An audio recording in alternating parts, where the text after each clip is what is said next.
السلام عليكم ورحمة الله وبركاته.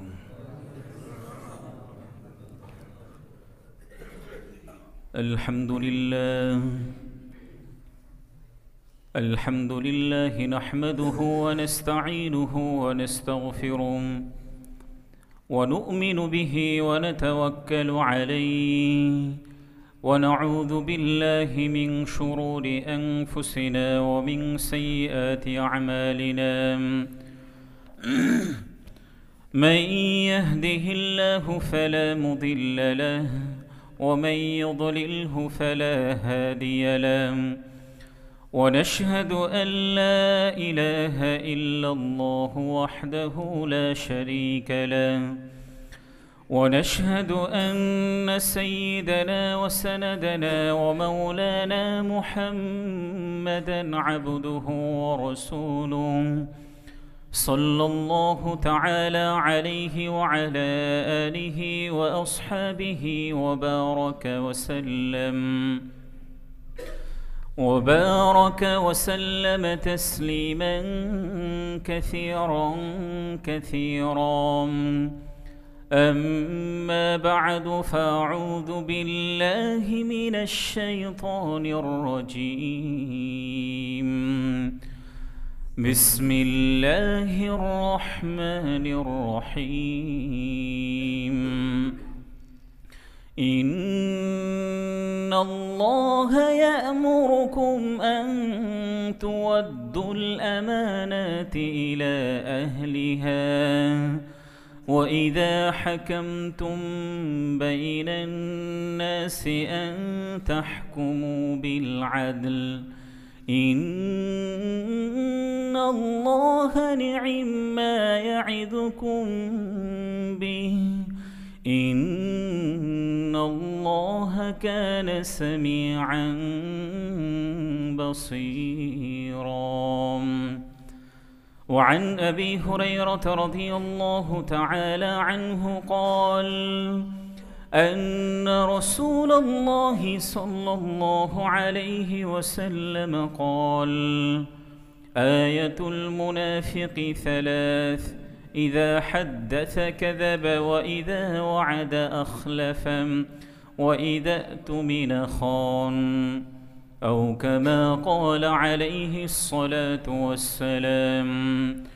وقال الله تعالى في شان حبيبه: إن الله وملائكته يصلون على النبي يا أيها الذين آمنوا صلوا عليه وسلموا تسليما. সকলেই দরুদ ইব্রাহিম পড়ি। اللهم صل على محمد وعلى آل محمد كما صليت على إبراهيم وعلى آل إبراهيم إنك حميد مجيد.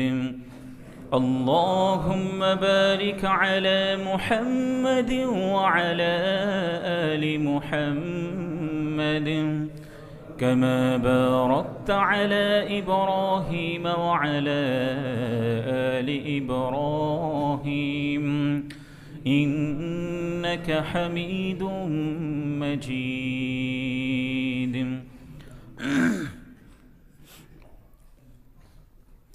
আলহামদুলিল্লাহ, শুরুতেই সেই মহান আল্লাহ তাআলার কৃতজ্ঞতা জ্ঞাপন করছি, শুকরিয়া প্রকাশ করছি যে মহান আল্লাহ তাআলা আমাদেরকে এই প্রচণ্ড শীতের মধ্যে সপ্তাহের শ্রেষ্ঠতম দিনে আগে আগে মসজিদে এসে ইবাদতে লিপ্ত থাকার তৌফিক দিয়েছেন। এই জন্য আমরা মহান আল্লাহ তাআলার কৃতজ্ঞতা জ্ঞাপন করি, আলহামদুলিল্লাহ। দরুদ ও সালাম পেশ করছি বিশ্ব মানবতার মুক্তির দূত, সকল নবীদের সর্বশ্রেষ্ঠ নবী এবং সর্বশেষ নবী, যার অসীম ত্যাগ, ভাষাতীত কোরবানি আর অফরন্ত সাধনার বরকতে আমরা ইসলাম নামক একটি শ্রেষ্ঠ ধর্ম পেয়েছি।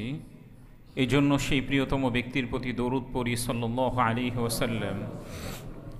সুস্থতা কামনা করছি।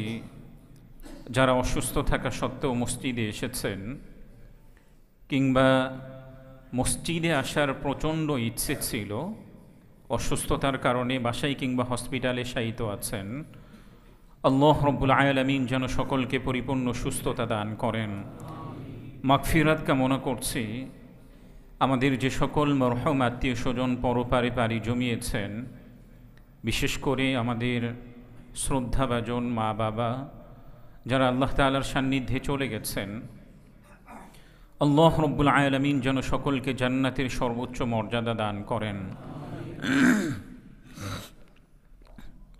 পরম শ্রদ্ধাভাজন মুরব্বীবৃন্দ এবং প্রিয় যুবক ভাইয়েরা, শুরুতেই আমি সূরাতুন নিসার 58 নম্বর আয়াত তিলাওয়াত করেছি। রাসূলুল্লাহ সাল্লাল্লাহু আলাইহি ওয়াসাল্লামের অসংখ্য হাদিসগুলোর মধ্য থেকে সহিহ মুসলিমের 107 নম্বর হাদিস পাঠ করেছি। উক্ত আয়াত এবং উক্ত হাদিসের মধ্যে আল্লাহ রব্বুল আলামিন এবং প্রিয় নবীজি সাল্লাল্লাহু আলাইহি ওয়াসাল্লাম একটি গুরুত্বপূর্ণ একটি কথা বলেছেন, গুরুত্বপূর্ণ একটি শব্দ এনেছেন। সেই শব্দটির নাম হচ্ছে আমানত, অর্থাৎ বিশ্বস্ততা। ইসলামী শরিয়ার মধ্যে বিশ্বস্ততা কিংবা আমানত রক্ষা করাটা এটা অনেক গুরুত্বপূর্ণ একটি বিষয়। আমানত ভঙ্গ করা, কাউকে কোনো কিছু প্রতিশ্রুতি দিয়ে এটাকে ভঙ্গ করা, ইসলামী শরিয়ার মধ্যে এটাকে খিয়ানত কিংবা গুনাহের কাজ বলে আখ্যায়িত করা হয়েছে। কোরআনুল কারীমের মধ্যে আল্লাহ রব্বুল আলামিন বিভিন্ন আয়াতের মধ্যে আমানত যে এটা অনেক গুরুত্বপূর্ণ একটি বিষয়, এই বিষয়টি তিনি স্পষ্ট করেছেন। বিশেষ করে সূরাতুল মুমিনুনের 7 নম্বর আয়াতের মধ্যে আল্লাহ রব্বুল আলামিন বলেছেন, ওয়াল্লাযীনা হুম লিআমানাতিহিম ওয়া আহদিহিম রাউন। আল্লাহ তাআলা সূরাতুল মুমিনুনের শুরুতেই পৃথিবীর মধ্যে যারা মুমিন হবে, বিশ্বাসী হবে, যারা ঈমানদার হবে, তাদের কয়েকটি গুণাবলীর কথা তিনি এই আয়াতগুলির মধ্যে উল্লেখ করেছেন। এর মধ্য থেকে ঈমানদার কিংবা যারা আল্লাহ তাআলাকে বিশ্বাস করেন তাদের অন্যতম একটি গুণের কথা আল্লাহ তাআলা এই আয়াতের মধ্যে উল্লেখ করেছেন, যারা তাদের আমানতগুলোকে রক্ষা করে, অর্থাৎ কোনো ধরনের কোনো প্রতিশ্রুতিকে ভঙ্গ করে না। সূরাতুল মুমিনুনের শুরুতেই আল্লাহ রাব্বুল আলামিন মুমিনদের বৈশিষ্ট্যাবলীর কথা উল্লেখ করে আল্লাহ তাআলা বলেছেন, যারা এই সকল গুণাবলীর অধিকারী হবেন আল্লাহ রাব্বুল আলামিন তাদেরকে জান্নাতুল ফিরদাউস দান করবেন। অর্থাৎ আমি যদি আমানতকে রক্ষা করি তাহলে আল্লাহ রাব্বুল আলামিন জান্নাতের মধ্যে সর্বোচ্চ স্তর জান্নাতুল ফিরদাউস আমাকে দান করবেন। কোরআনুল কারীমের মধ্যে মাত্র 2টি স্থানে জান্নাতুল ফিরদাউসের কথা উল্লেখ করা হয়েছে। এর মধ্য থেকে একটি স্থান হচ্ছে সূরাতুল কাহফের একেবারেই শেষের একটি আয়াতের মধ্যে, আর সূরাতুল মুমিনুনের 7 নম্বর অর্থাৎ সূরাতুল মুমিনুনের প্রথম কয়েকটি আয়াতের মধ্যে আল্লাহ তাআলা মুমিনদের গুণাবলী আলোচনা করার পরে আল্লাহ তাআলা বলেছেন, যারা এই সমস্ত গুণাবলীর অধিকারী হবেন আল্লাহ রাব্বুল আলামিন তাদেরকে জান্নাতুল ফিরদাউস দান করবেন। ঠিক তদ্রূপ সূরাতুন নিসার, যেটি আমি শুরুতেই আল্লাহ তাআলা আয়াত যেটি তেলাওয়াত করেছিলাম, সূরাতুন নিসার 58 নম্বর আয়াত, এই আয়াতের মধ্যে আল্লাহ তাআলা আমানতের গুরুত্ব বুঝাতে গিয়ে তিনি বলেছেন, ইন্নাল্লাহা ইয়া'মুরুকুম আন তুআদ্দুল আমানাতি ইলা আহলিহা। নিশ্চয় আল্লাহ তাআলা তোমাদেরকে নির্দেশ দিচ্ছেন যে তোমরা আমানতগুলোকে যথাযথভাবে আদায় করবে। আমানত এটা কত প্রকার হতে পারে, কত স্তর হতে পারে, কত রূপ হতে পারে, আমি পরবর্তীতে আলোচনা করব। আমি প্রাথমিকভাবে কোরআনের মধ্যে এবং হাদিসের মধ্যে আমানতটাকে কি পরিমাণ গুরুত্ব দেওয়া হয়েছে এগুলি আমি আপনাদের কাছে বর্ণনা করছি। সূরাতুন নিসার 58 নম্বর আয়াতে আল্লাহ তাআলা বলেছেন, ইন্নাল্লাহা ইয়া'মুরুকুম আন তুআদ্দুল আমানাত। নিশ্চয়ই আল্লাহ তাআলা তোমাদেরকে নির্দেশ দিচ্ছেন তোমরা আমানতগুলোকে যথাযথভাবে আদায় করবে। ওয়াইদা হাকামতুম বাইনান নাসি আন তাহকুমু বিল আদল, যখন মানুষদের মধ্যে ফায়সালা করবে তখন ন্যায় এবং ইনসাফের সঙ্গে ফায়সালা করবে। শুধু মানুষদের সঙ্গেই নয়, এমনকি রাসূলুল্লাহ সাল্লাল্লাহু আলাইহি ওয়াসাল্লাম বলেছেন, একজন ব্যক্তির যদি দুইজন সন্তান থাকে, একজন সন্তানকে অতিরিক্ত সম্পদ দেওয়া কিংবা অতিরিক্ত ভালোবাসা, এটাও হচ্ছে আরেকজন সন্তানের প্রতি জুলুম। একজন সন্তানকে অতিরিক্ত ভালোবাসা, তাকে সম্পত্তি বেশি দেওয়া, এটা আরেকজন সন্তানের প্রতি কি? জুলুম। আল্লাহ তাআলা এই আয়াতের মধ্যে বলেছেন, যখন মানুষদের মধ্যে বিচার কার্য করবে, ফায়সালা করবে, তখন ন্যায় এবং ইনসাফের সঙ্গে ফায়সালা করবে। এরপরে আল্লাহ তাআলা বলেছেন, ইন্নাল্লাহা নি'ম্মা ইয়াইদুকুম বিহি, নিশ্চয় আল্লাহ তাআলা তোমাদেরকে উত্তম উপদেশ দিচ্ছেন। অর্থাৎ আমানতটাকে তার যথাযথ প্রাপ্যের কাছে পৌঁছে দেওয়া, যার অধিকার আছে তার কাছে পৌঁছে দেওয়া এবং ন্যায়সঙ্গতভাবে বিচার করা, এটাই হচ্ছে আল্লাহ রাব্বুল আলামিন তোমাদের প্রতি উত্তম উপদেশ দিচ্ছেন। হাদিসের মধ্যে আমানতটাকে, কোরআনুল কারীমের মধ্যে আরেক জায়গায় আমানতের কথা কিভাবে উল্লেখ করা হয়েছে দেখুন। আমরা জানি নবীদের মধ্যে, রসুলদের মধ্যে অন্যতম একজন নবী এবং রসুল ছিলেন হযরত মূসা আলাইহিস সালাতু ওয়াস সালাম। হযরত মূসা আলাইহিস সালাতু ওয়াস সালাম নিজ দেশে থাকা অবস্থায় যখন তিনি নিজ দেশ থেকে হিজরত করে আরেকটা দেশে চলে গেলেন, মাদিয়ানে তিনি চলে গেছেন। মাদিয়ান এটা সৌদি আরবের একটি স্থানের নাম। তো হযরত মূসা আলাইহিস সালাতু ওয়াস সালাম একটি অপরিচিত দেশে তিনি চলে গিয়েছিলেন, কারণ তার জন্মস্থান সৌদি ছিল না, মাদিয়ান ছিল না। একটি অপরাধ করার কারণে, অনিচ্ছাকৃত একটি অপরাধ করার কারণে ফেরাউনের জুলুম থেকে বাঁচার জন্য তিনি মাদিয়ানে হিজরত করে চলে গিয়েছেন। তার কাছে নিরাপত্তা ছিল না, তার বাসস্থান ছিল না, পরিবারের কোনো সদস্য ছিল না, কেউই ছিল না। হযরত মূসা আলাইহিস সালাতু ওয়াস সালাম একটা জায়গায় গিয়ে দেখলেন দুইজন নারী একটা আড়ালের মধ্যে অবস্থান করছে। তারা তাদের পশুদেরকে নিয়ে অবস্থান করছে। পার্শ্ববর্তী তিনি একটি কূপ দেখলেন, ওই কূপের মধ্যে অন্যান্য পুরুষ রাখালরা তারা তাদের নিজেদের পশুদেরকে পানি পান করাচ্ছে, কিন্তু দুইজন মেয়ে একটা আড়ালে তারা অবস্থান করছে তাদের পশুদের পানি পান করানোর জন্য। হযরত মূসা আলাইহিস সালাতু ওয়াস সালামের এই ঘটনাগুলি সূরাতুল কসসের 23 থেকে 26 নম্বর আয়াতগুলোর মধ্যে আল্লাহ রাব্বুল আলামিন কিভাবে উল্লেখ করছেন দেখুন।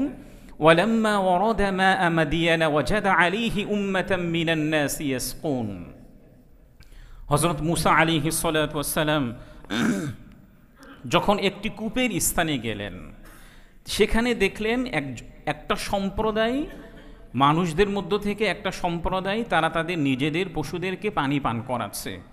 ওয়াজাদা মিন দুনিহিম ইমরাতাইনি তাদুদান, পুরুষ রাখালরা তারা তাদের পশুদেরকে পানি পান করাচ্ছে, কিন্তু দুইজন মেয়েকে দেখলেন তারা একটা আড়ালে অবস্থান করছে, পাশে তাদের পশুরা অবস্থান করছে।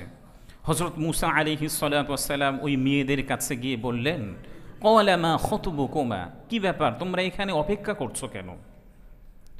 তখন ওই মেয়েরা কি বললেন দেখুন, ক্বালাতা লা নাসকি হাত্তা ইসদিরার রিআ, দেখো যতক্ষণ পর্যন্ত ওই কূপ থেকে রাখালরা সরে না যাবে ততক্ষণ পর্যন্ত আমরা আমাদের পশুদেরকে পানি পান করাতে পারবো না। যতক্ষণ পর্যন্ত পুরুষ রাখালরা ওই কূপ থেকে সরে না যাবে ততক্ষণ পর্যন্ত আমরা কি করব না, আমরা আমাদের পশুদেরকে পানি পান করাবো না। ওই মেয়েরা আরও বলেছিলেন, ও আবুনা শাইখুন কাবীর, আর আমাদের বাবা হচ্ছে অতি বৃদ্ধ, একেবারেই বৃদ্ধ, যার কারণে আমাদের বাবা, আমাদের সম্মানিত বাবা, সে তার পশুদেরকে পানি পান করাতে নিয়ে আসতে পারে নাই, এই জন্য আমরা আমাদের বাবার পক্ষ হয়ে আমরা আমাদের পশুদেরকে নিয়ে এসেছি। আরও কি বললেন, আল্লাহ রাব্বুল আলামিন বলেছেন, ফাসাকা লাহুমা সুম্মা তাওয়াল্লা ইলা যিল্লি, অতঃপর হযরত মূসা আলাইহিস সালাতু ওয়াস সালাম ওই দুইজন মেয়েদের থেকে তাদের পশুদেরকে নিয়ে নিজে ওই পশুদেরকে তিনি পানি পান করালেন। এরপরে তিনি নিজেও আরেকটা আশ্রয়ে গিয়ে অবস্থান করলেন, হয়তো হতে পারে একটা গাছের ছায়ায়, অথবা হতে পারে একটা দেওয়ালের ছায়ায় হতে পারে। এরপরে তিনি আল্লাহ তাআলার কাছে কি বললেন? ফাকালা রব্বি ইন্নী লিমা আনজালতা ইলাইয়া মিন খাইরিন ফাকির। রব্বুল আলামিন, আপনি আমার প্রতি যা কিছু অনুগ্রহ করবেন আমি তার প্রতি মুখাপেক্ষী। সুবহানাল্লাহ বলে, আপনি আমার প্রতি যা কিছু অনুগ্রহ করবেন আমি তার প্রতি মুখাপেক্ষী। এরপরে দেখেন, ফাজাআতহু ইহদাহুমা তামশি আলা ইস্তিহইয়া। কিছুক্ষণ পরে ওই দুইজন মেয়েদের মধ্য থেকে একজন মেয়ে লজ্জা অবনত হয়ে হযরত মুসা আলাইহিস সালাতু ওয়াস সালামের কাছে এসে বললেন, ক্বালাত ইন্না আবী ইয়াদউকা লিয়াজজিয়াকা আজরা মা সাকাইতা লানা।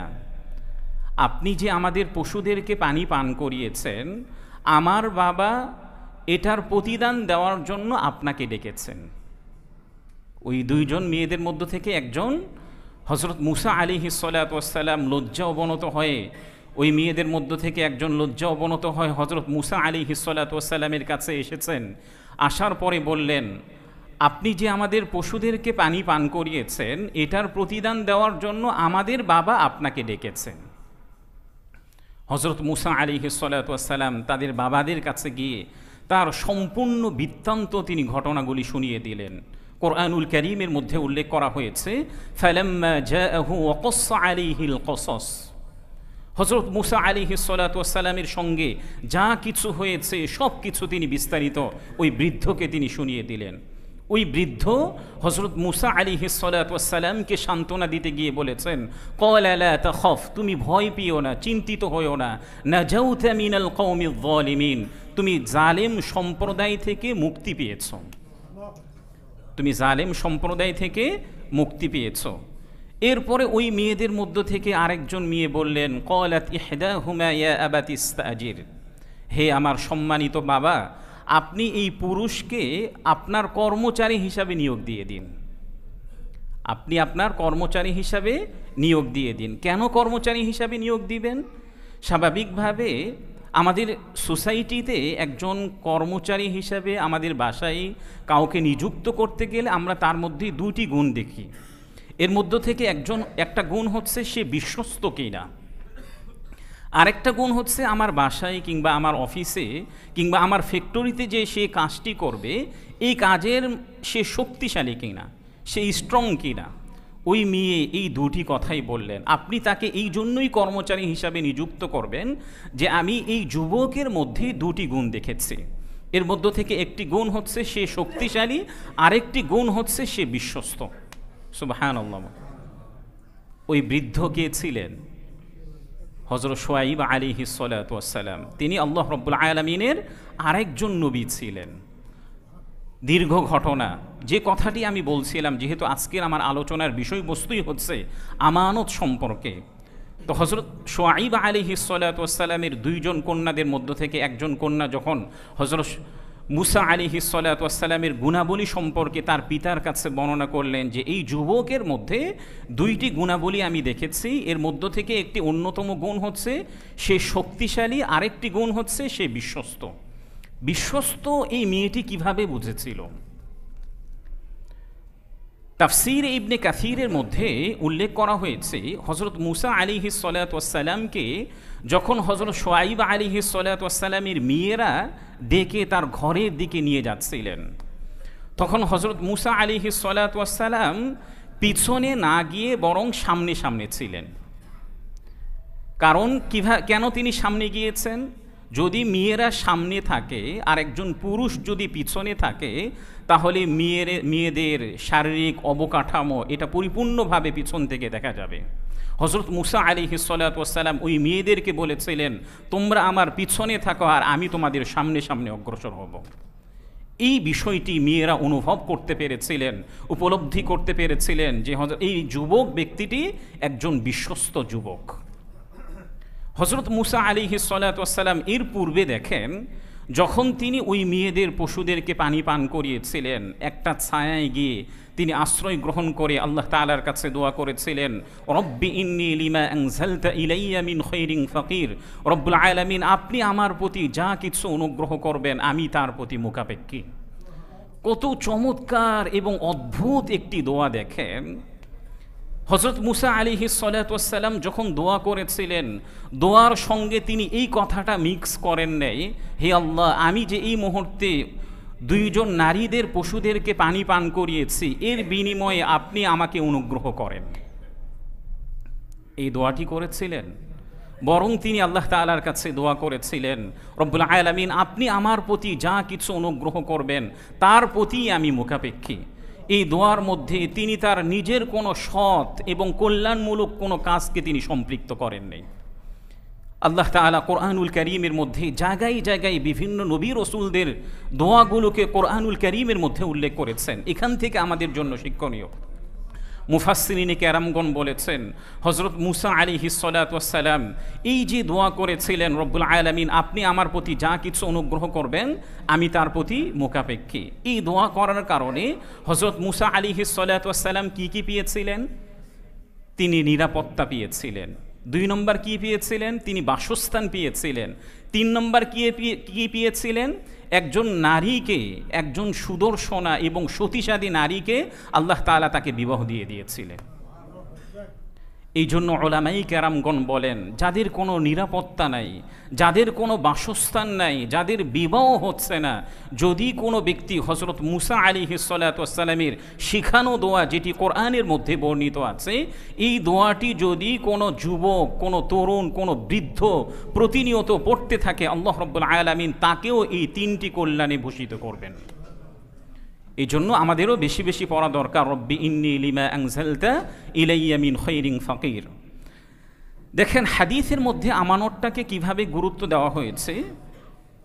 সুনানু আবি দাউদের 3535 নম্বর হাদিসের মধ্যে উল্লেখ করা হয়েছে, আন আবি হুরায়রা রাদিয়াল্লাহু তাআলা আনহু قال قال رسول الله صلى الله عليه وسلم أد الأمانة إلى من ائتمنك ولا تخن من خانك।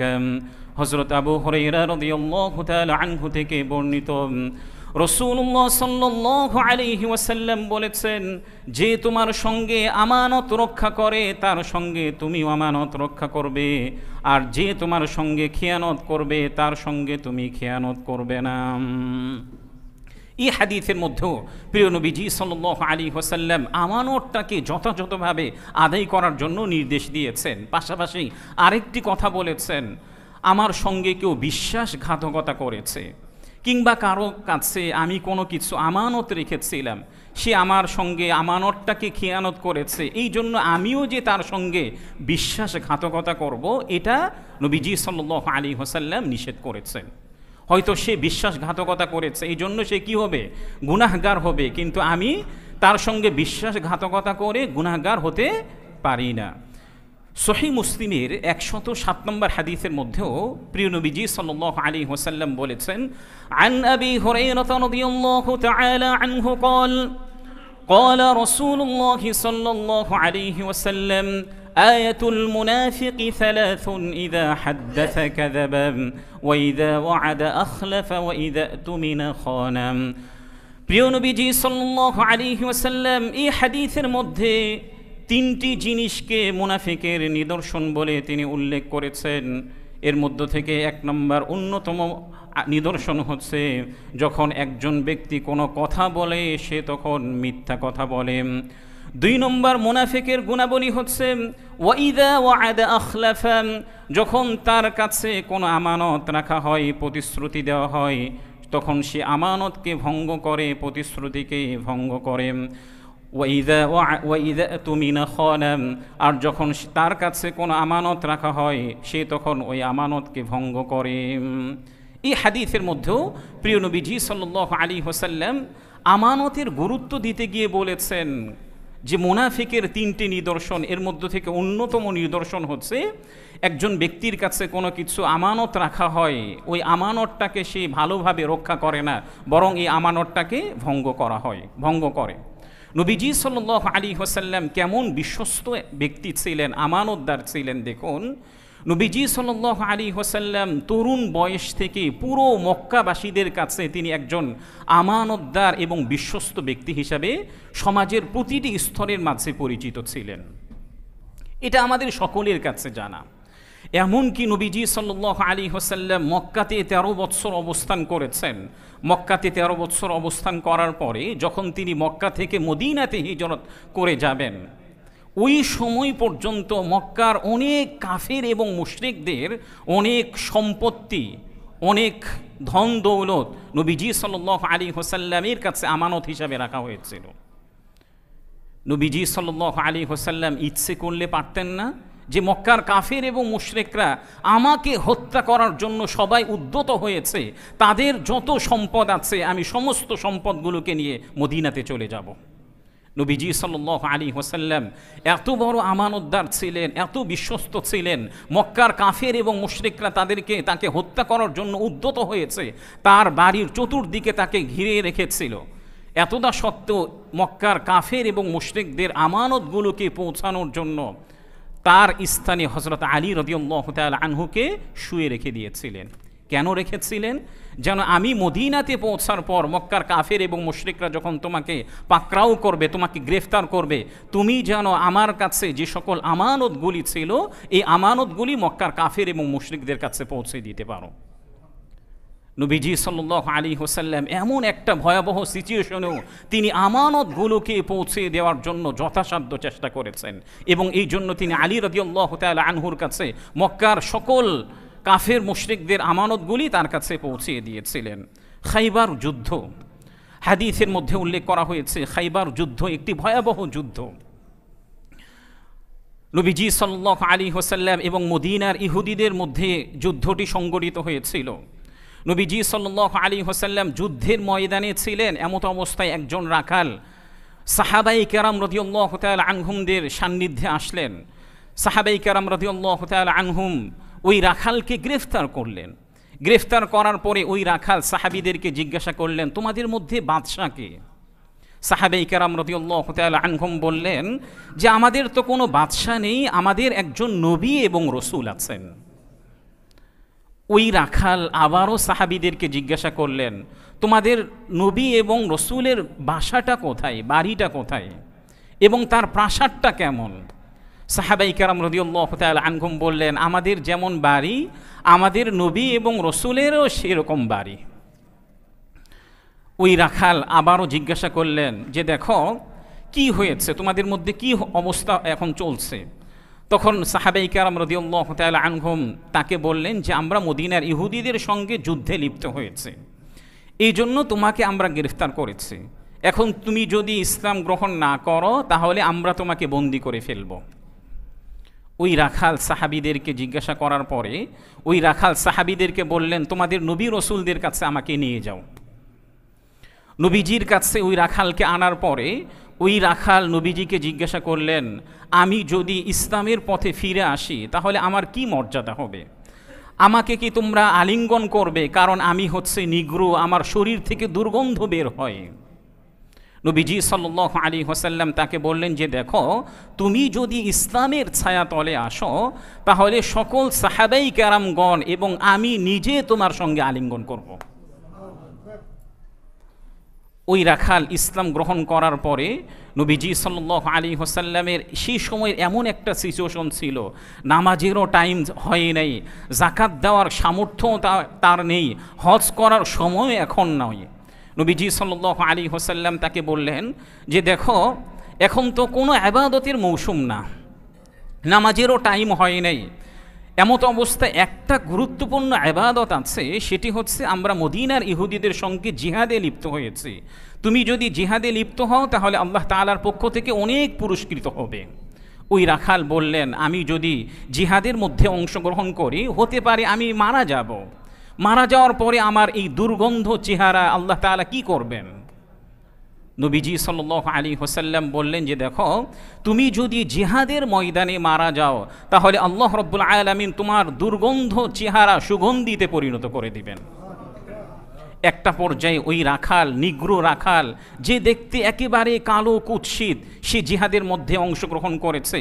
জিহাদের মধ্যে অংশগ্রহণ করার পরে সে কোনো ধরনের কোনো ইবাদত করার সুযোগ পায় নাই, ওই জিহাদের মধ্যে সে শহীদ হয়েছে।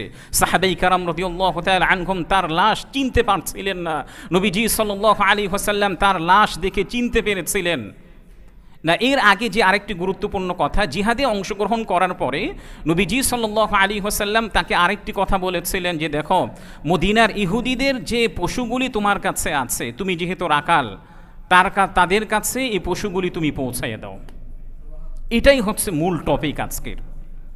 নবীজি সাল্লাল্লাহু আলাইহি ওয়াসাল্লাম, এমন একটা কঠিন সিচুয়েশন চলছে খাইবারের যুদ্ধের মধ্যে, এমনকি নবীজি সাল্লাল্লাহু আলাইহি ওয়াসাল্লাম গাধার গোশতকে তিনি ভক্ষণ করার অনুমতি দিয়েছিলেন। এমন একটা কঠিন সিচুয়েশন চলছে, খাবারের কোনো কিছুই ছিল না।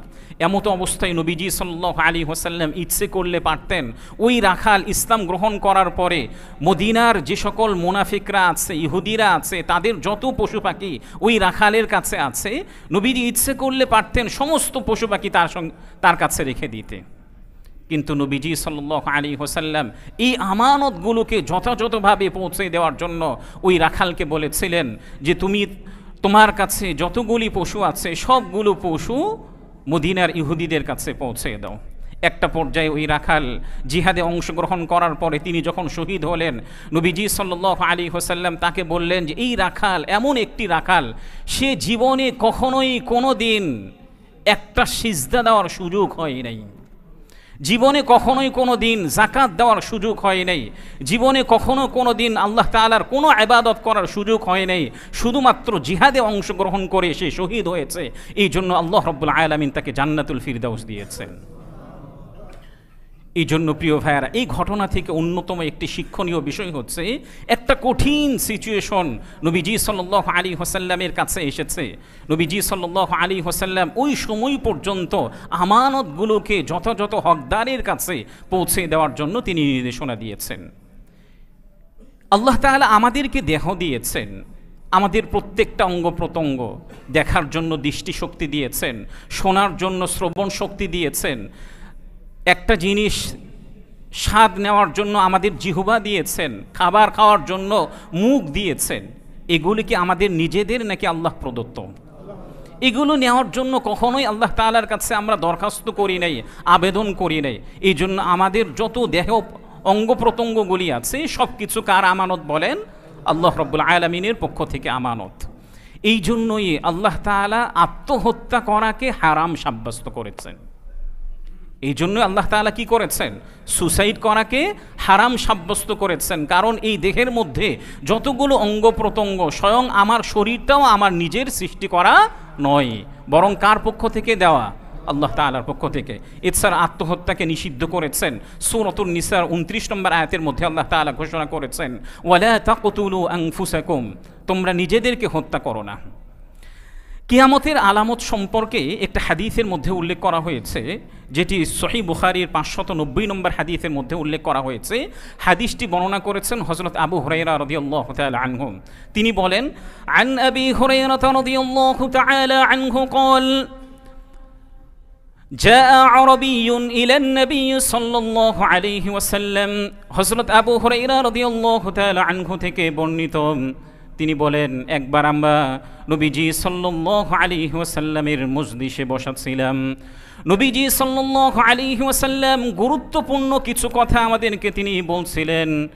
এমত অবস্থায় একজন বেদুইন সাহাবী, একজন গ্রাম্য সাহাবী নবীজি সাল্লাল্লাহু আলাইহি ওয়াসাল্লামের কাছে এসে জিজ্ঞাসা করলেন, মাতাস সাআ, ইয়া রাসূলুল্লাহ, কিয়ামত কবে সংগঠিত হবে? নবীজি সাল্লাল্লাহু আলাইহি ওয়াসাল্লাম তার কথার দিকে কোনো তিনি ভ্রুক্ষেপ করলেন না, তিনি সাহাবাদেরকে অন্য কথার দিকে মনোযোগী ছিলেন। এরপর ওই বেদুইন সাহাবী, ওই গ্রাম্য সাহাবী নবীজি সাল্লাল্লাহু আলাইহি ওয়াসাল্লামকে আবারও জিজ্ঞাসা করলেন, মাতাস সাআ, কিয়ামত কবে সংগঠিত হবে? নবীজি সাল্লাল্লাহু আলাইহি ওয়াসাল্লাম ওই গ্রাম্য সাহাবীর কথার দিকে তিনি ভ্রুক্ষেপ করেন নাই। কিছুক্ষণ পর নবীজি সাল্লাল্লাহু আলাইহি ওয়াসাল্লাম সাহাবাদেরকে জিজ্ঞাসা করলেন, আরে কোন ব্যক্তি যে আমাকে জিজ্ঞাসা করেছো কিয়ামত কবে সংগঠিত হবে? তখন ওই গ্রাম্য সাহাবী তিনি নিজে বললেন, ইয়া রাসূলুল্লাহ, আমি আপনাকে জিজ্ঞাসা করেছি কিয়ামত কবে সংগঠিত হবে। তখন নবীজি সাল্লাল্লাহু আলাইহি ওয়াসাল্লাম ওই গ্রাম্য সাহাবীকে বলেছিলেন, ফাইদা যুইআতিল আমানাতু ফান্তাযিরিস সাআ, যখন আমানতকে উঠিয়ে নেওয়া হবে তখন কিয়ামতের অপেক্ষা করো। এরপরে ওই গ্রাম্য সাহাবী নবীজি সাল্লাল্লাহু আলাইহি ওয়াসাল্লামকে আবারও জিজ্ঞাসা করলেন, কাইফা ইদাআতুহা, কিভাবে আমানতটাকে উঠিয়ে নেওয়া হবে? তখন নবীজি সাল্লাল্লাহু আলাইহি ওয়াসাল্লাম বলেছিলেন, ইযা উসিদাল আমরু ইলা গায়রি আহলিহি ফান্তাযিরিস সাআ, যখন একজন অযোগ্য ব্যক্তিকে নেতৃত্বের স্থানে আসন দেওয়া হবে, তখন নবীজি সাল্লাল্লাহু আলাইহি ওয়াসাল্লাম বলেছেন, তখন কিয়ামতের অপেক্ষা করম। এই হাদিসের শেষাংশের মধ্যে স্পষ্টভাবে নবীজি সাল্লাল্লাহু আলাইহি ওয়াসাল্লাম বলেছেন, যখন আমানতটাকে উঠিয়ে নেওয়া হবে তখন কিয়ামতের অপেক্ষা করো। ওই গ্রাম্য সাহাবী আবারও জিজ্ঞাসা করলেন, কিভাবে আমানতটাকে উঠিয়ে নেওয়া হবে? তখন নবীজি সাল্লাল্লাহু আলাইহি ওয়াসাল্লাম বলেছেন, যখন একজন অযোগ্য ব্যক্তিকে নেতৃত্বের স্থান দেওয়া হবে তখন তোমরা কিয়ামতের অপেক্ষা করো। তাহলে আমরা যে সোসাইটিতে বসবাস করছি, এই সোসাইটির, আমরা যে সমাজে বসবাস করছি, আমাদের থেকে কিয়ামত আসার কি খুব দূরে না নাকি খুব নিকটবর্তী? আমাদের সমাজের মধ্যে যারা নেতৃত্বের স্থানে আছে, আমাদের যারা নেতা, তারা কি যোগ্য নাকি অযোগ্য? অযোগ্য। আমরা সবচেয়ে বড় একটা দুঃখজনক একটা বিষয় দেখেন, আমরা যখন আমাদের মসজিদের মধ্যে একজন ইমাম, একজন খতিব নিয়োগ দিতে চাই, কিংবা আমাদের একজন ইমাম, একজন খতিব যদি কোনো সময় কোনো একটি ভুল কাজ করে, তাহলে এমন ইমাম এবং খতিবকে আমরা রাখতে চাই না। অথচ একজন ইমাম, একজন খতিব, সে মানুষ না? কথা বলেন, এক মানুষ না? তার দ্বারাও গুনাহ হতে পারে, বিভিন্ন সময় ভুল ভ্রান্তি হতে পারে। কিন্তু আমরাই আমাদের পুরো একটা দেশের নেতৃত্ব কাদেরকে দিতে চাই? কথা বলেন, পুরো একটা দেশের নেতৃত্ব আমরা কাদেরকে দিতে চাই? আমাদের সমাজের মধ্যে, আমাদের সোসাইটির মধ্যে সবচেয়ে যে অযোগ্য, সবচেয়ে যে দুর্নীতিবাজ, সবচেয়ে যে ঘুষখোর, সুদখোর, তাকে আমরা আমাদের দেশের নেতৃত্বের মধ্যে বসাতে চাই। অথচ একজন ইমাম যদি গুনাহগার হয়, হতে পারে আপনি নামাজ তার পিছনে পড়ছেন, নামাজ হয়তো পরিপূর্ণ হবে না, কিন্তু নামাজ হয়ে যাবে। কিন্তু আপনি যদি একজন অযোগ্য, দুর্নীতিবাজ, কাফের, ফাসেক একজন নেতাকে আপনার পুরো দেশের নেতৃত্ব দেন, তাহলে আপনার ঈমানকে সে নষ্ট করে ফেলবে। এই জন্য প্রিয় ভাইয়েরা, আমাদের খুবই সতর্কতা অবলম্বন করা দরকার। এই যে দেখেন, ভোট, এটাও একটা আল্লাহ তাআলার পক্ষ থেকে আমানত। আমি যদি একজন অযোগ্য, দুর্নীতিবাজ, কিংবা সমাজের মধ্যে যদি একজন পাপী ব্যক্তিকে আমি যদি ভোট দেই, এমপি বানাই, মন্ত্রী বানাই, তাহলে সে এমপি হওয়ার পরে, মন্ত্রী হওয়ার পরে সে যতগুলি খারাপ কাজ করবে, আমি তাকে ভোট দেওয়ার পরে, আমার ভোট দেওয়ার কারণে সে যদি নেতা হয়, এমপি হয়, মন্ত্রিত্ব হয়, তাহলে সে যতগুলি পাপ কাজ করবে এর একটা পার্সেন্টেজ আল্লাহ তাআলা আমার আমল নামাই দিবেন। এই জন্য প্রিয় ভাইয়েরা, নেতা বানানোর ক্ষেত্রেও কী দরকার? আমাদের সতর্কতা অবলম্বন করা দরকার। আমানতটা 8 প্রকার। 1 নম্বর আমানত হচ্ছে আল আমানাতু ফিল ইবাদাহ, ইবাদতের মধ্যে আমানত। আমরা যত ধরনের ইবাদত করি, 5 ওয়াক্ত সালাত আদায় করি, রোজা রাখি, যাকাত দিই, এই ইবাদতগুলো যেন সুন্দর থেকে সুন্দরভাবে আদায় করতে পারি। এই ইবাদতগুলি যেন সুন্দর থেকে সুন্দরভাবে আদায় হয়। রুকুটা যেন সবচেয়ে সুন্দরভাবে হয়, সিজদাটা যেন সবচেয়ে সুন্দরভাবে হয়, নামাজের মধ্যে কোরআনুল কারীম তিলাওয়াত করছে, এটা যেন সুন্দরভাবে হয়। তাহলে এই ইবাদতগুলির যে আমানত আল্লাহ তাআলার পক্ষ থেকে আছে, এটা যথাযথভাবে আদায় হবে। 2 নম্বর আমানত হচ্ছে আল আমানাতু ফিল বাই'i ওয়াশ শিরা, ক্রয় এবং বিক্রয় ক্ষেত্রে আমানত। কিভাবে? একজন বিক্রেতা ক্রেতাদেরকে কতভাবে ধোঁকা দিতে পারে। একটা দেশের পণ্য না হয়েও সে বলে made in Japan, made in Korea, এভাবে বলে আপনি ক্রেতাদেরকে ধোঁকা দিচ্ছেন। কিংবা আরও যে সকল বিষয়গুলি আছে, অনেক সময় ক্রেতাদেরকে আপনি ভুলভাল বুঝিয়ে আপনি আপনার পণ্যকে তার হাতে সোপর্দ করে দিচ্ছেন। এটাও আমানতকে ভঙ্গ করা, এটাও কি নাই? জায়েজ নাই। 3 নম্বর আমানত হচ্ছে আল আমানাতু ফিল মাসউলিয়া, দায়িত্বের ক্ষেত্রে আমানত। আমরা যে যে সেক্টরে আছি, চাই সে কাজটি ছোট্ট হোক না কেন, আমাকে যেভাবে দায়িত্ব দেওয়া হয়েছে, এই দায়িত্বের মধ্যে আমি ঠিকমতো দায়িত্বগুলি পালন করতে পারছি কিনা। আমার বস, আমার অফিসার আমাকে 8 ঘন্টা কাজের 8 ঘন্টার জন্য নিযুক্ত করেছেন। এই 8 ঘন্টার জন্য আমাকে নিযুক্ত করার পরে, নিয়োগ দেওয়ার পরে, এই কাজগুলোকে, এই সময়গুলোর মধ্যে যদি আমি আমার নিজের কাজ করি, তাহলে এটা জায়েজ হবে? কথা বলেন, এটা জায়েজ হবে? এটা জায়েজ হবে না। বরং যে সময়টা আমি অফিসের কাজে ব্যয় না করে নিজের কাজে, নিজের ফ্যামিলির কাজে ব্যয় করলাম, এই পরিমাণ অর্থটা আমার জন্য সম্পূর্ণ হারাম। 4 নম্বর আমানত কি? আল আমানাতু ফিল ওয়াদা', অর্থাৎ আমার কাছে কোনো কিছু আমানত রাখা হয়েছে, কোনো সম্পদ রাখা হয়েছে, কিংবা যে কোনো কিছু রাখা হয়েছে, এটাকে যথা সময়ে নির্দিষ্ট ব্যক্তির কাছে কি করা? পৌঁছে দেওয়া। 5 নম্বর আমানত হচ্ছে আল আমানাতু ফি হিফজিল জাওয়ারিহ। আল্লাহ তাআলা আমার যে অঙ্গ প্রত্যঙ্গ দিয়েছেন, এই অঙ্গ প্রত্যঙ্গগুলো আল্লাহ তাআলার পক্ষ থেকে আমানত। আল্লাহ তাআলা আমাদেরকে হাত দিয়েছেন, এই হাতগুলো দ্বারা কোনো অবৈধ কাজ করা যাবে? আল্লাহ তাআলা আমাদেরকে দেখার জন্য দৃষ্টিশক্তি দিয়েছেন, এটাও আল্লাহ তাআলার পক্ষ থেকে আমানত। এই দৃষ্টিশক্তি দ্বারা আমি কোনো খারাপ কোনো কিছু দেখতে পারি না, এটাও আল্লাহ তাআলার পক্ষ থেকে কি? আমানত। 6 নম্বর আমানত হচ্ছে আল আমানাতু ফিল আমাল, কাজগুলির ক্ষেত্রে আমানত। এটা হতে পারে যে একজন শ্রমিক ঠিক মতো কাজ করবে, আমি যে যে দায়িত্বে আছি, যে যে কাজগুলি করছি, যেভাবে কাজ করা দরকার সেভাবে আমি কাজ করছি কিনা। স্বাভাবিকভাবে দেখবেন আমাদের শ্রমিকরা, আমাদের কর্মচারীরা মাঝে মাঝে আমরা রাস্তায় দেখি তারা আন্দোলন করছেন। কেন আন্দোলন করছেন? যে আমাদেরকে ঠিকমতো আমাদের প্রাপ্য দেওয়া হচ্ছে না, আমাদের বেতন ঠিকমতো দেওয়া হচ্ছে না। কিন্তু আমি যদি চিন্তা করি, আমাকে যে কয় ঘন্টার জন্য নিযুক্ত করা হলো, আমাকে যে কাজের জন্য নিযুক্ত করা হচ্ছে, এই কাজটি আমি ঠিকমতো আদায় করতে পারছি কিনা, এই কাজটি আমি ঠিকমতো আদায় করতে পারছি কিনা। 7 নম্বর আমানত হচ্ছে আল আমানাতু ফিল কালাম, কথাবার্তার ক্ষেত্রে আমানত। কিভাবে আমি যে কথাটি বলবো এটি সঠিক কথা বলবো, অথেন্টিক সোর্স জানার পরে তারপরে কথা বলবো। আমি আমার মেম্বারে আছি, আমি আমার মেম্বার থেকে কোনো মিস ইনফরমেশন আপনাদেরকে দিতে পারি না। আমি এটা স্পষ্টভাবে বলতে পারি, আজকেও বলছি, আমার মসজিদে আমার জুমার নামাজ আদায় করা 7 বছর প্লাস হয়ে যাচ্ছে, কখনোই আমি জুমার নামাজের মধ্যে জাল কোনো হাদিস আপনাদের সম্মুখে বর্ণনা করি নাই, কখনোই কোনো মিথ্যা ঘটনা বলে আপনাদেরকে আমি কোনো ভুল ইনফরমেশন আপনাদেরকে দেওয়ার চেষ্টা করি নাই বা কখনো দেই নাই। এটা আমাদের জন্য আমানত। আরেকটি 8 নম্বর আমানত হচ্ছে আল আমানাতু ফি হিফজিল আসরার।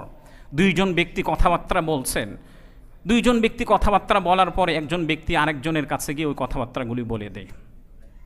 এটা কি নয়? একদম স্পষ্ট নাজায়েজ এবং অবৈধ কাজ। ঠিক তদ্রূপ বর্তমান এই সোশ্যাল মিডিয়াতে এসে, সোশ্যাল মিডিয়ার যুগে এসে আপনি 2 জন ব্যক্তির মধ্যে ইনবক্সে কথা হচ্ছে, হোয়াটসঅ্যাপে কথা হচ্ছে, কিংবা মেসেঞ্জারে কথা হচ্ছে, আপনি এই কথাগুলি আরেকজনের কাছে গিয়ে বলে দিলেন, এটা একেবারেই স্পষ্ট নাজায়েজ এবং হারাম। প্রিয় ভাইয়েরা, আল্লাহ তাআলা এবং প্রিয় নবীজি সাল্লাল্লাহু আলাইহি ওয়াসাল্লাম আমানতটাকে যেভাবে গুরুত্ব দিয়েছেন, এই আমানতগুলিকে যথাযথভাবে আমরা নিজেরাও যদি গুরুত্ব দিই, আমাদের কাঁধে যে যে দায়িত্ব আছে এই দায়িত্বগুলোকে যদি আমরা সঠিকভাবে পালন করি, আমরা নিজেরা সুন্দর থাকতে পারবো, আমাদের সমাজটা সুন্দর হবে এবং আমাদের দেশটা আরও সুন্দর হবে। আল্লাহ তাআলা আমাদের সবাইকে আমানতগুলোকে যথাযথভাবে পালন করার তৌফিক দান করেন। ওয়া আখিরু দাওয়ানা আনিল হামদুলিল্লাহি রাব্বিল আলামিন।